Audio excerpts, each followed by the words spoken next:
Families and farmers are devastated by the biggest flood in Forbes history, but they've been warned. The worst is yet to come.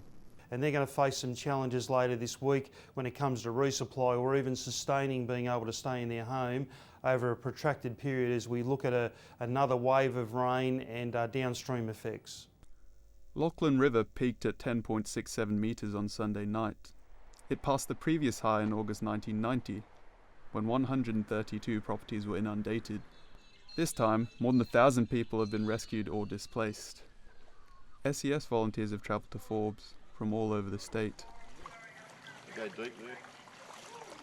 The record-breaking floods also ravaged what was expected to be the region's best harvest in years, and crop and stock losses could be high. Authorities continue to assess the impact of the floods, but they'll have to wait until the water recedes, which could take weeks. It may take some time too before residents are able to return home, if there is anything left for them to return to. Jake 10, QUT News.